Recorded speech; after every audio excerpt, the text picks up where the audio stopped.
All right, let's jump right into this explainer and unpack a truly fascinating encounter from our source text.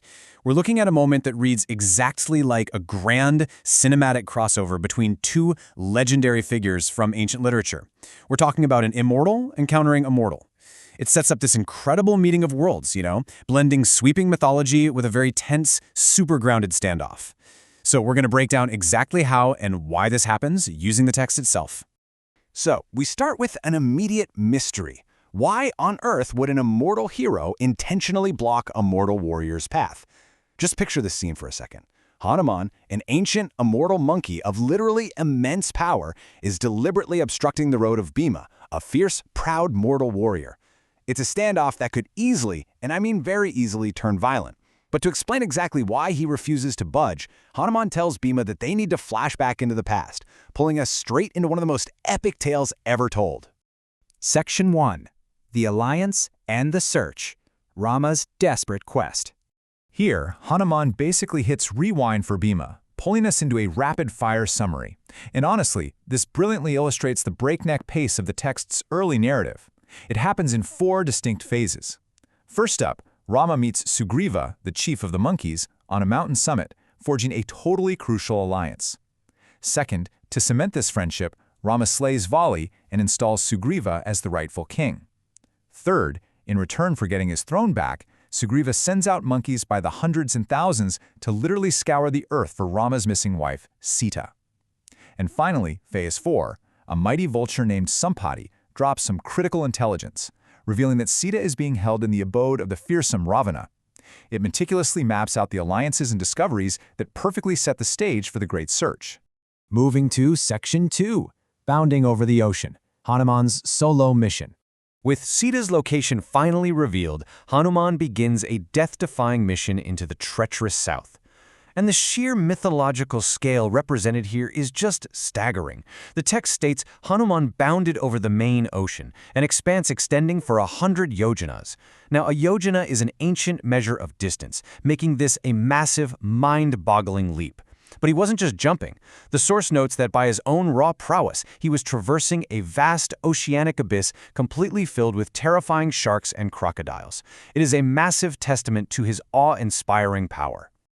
Delivering this history with incredible rapid energy to Bhima, Hanuman details the success of his explosive infiltration. He crossed the ocean, infiltrated Ravana's residence, and actually found Sita, even comparing her beauty to the daughter of a celestial. But he didn't just quietly sneak out after gathering his intel. Oh no, he burnt the entire city of Lanka to the ground. Its towers, its ramparts, its gates, the whole shebang. He proudly proclaimed his name for absolutely everyone to hear, and then rushed back to Rama. It's a spectacular, highly destructive one-man sabotage mission.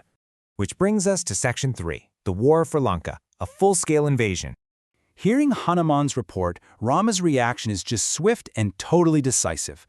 The source text condenses what is essentially a massive, world-shaking war into dense, deliberate steps. Step 1, Rama immediately ascertained his course of action.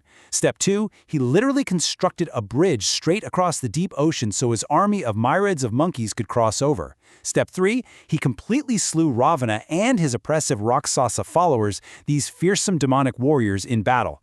And finally, Step 4, with the oppressor defeated, Rama installed the pious and reverent Vibhishana as the new chief of Lanka. It's really a masterclass in breaking down complex battle narratives into a logical, step-by-step conquest.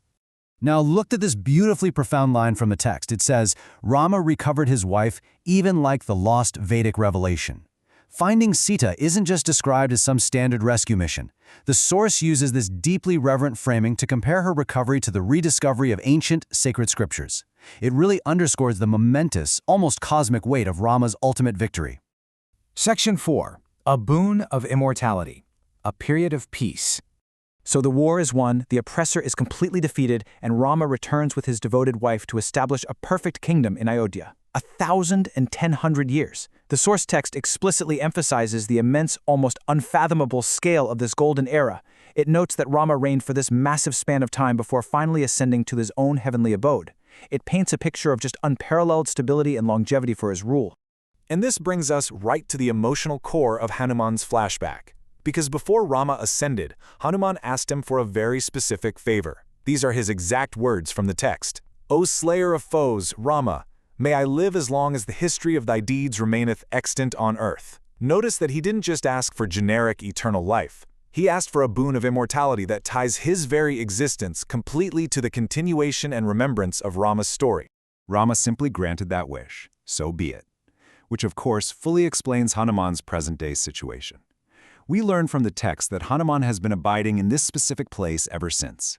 He tells Bhima that through the grace of Sita, he is supplied with excellent objects of entertainment, and for all eternity, he is delighted by celestial beings, divine musicians and dancers known as Apsaras and Gandharvas, who sing the very epic of Rama's deeds that we literally just summarized. His ultimate reward is to live forever, sustained by the echo of the story itself. Section 5. The Forbidden Path Explained. Protecting Bhima. So the epic flashback ends, snapping us right back to the present moment where Hanuman reveals exactly why they're having this tense standoff in the first place.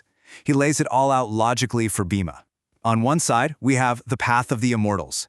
Hanuman explains that this path is strictly impassable to mortals. It leads directly to heaven, and taking it would be incredibly dangerous. On the other side is the path of mortals. Hanuman kindly points out that the lake Bhima is actually searching for lies in a completely different direction. He contrasts these two paths to explain his obstruction.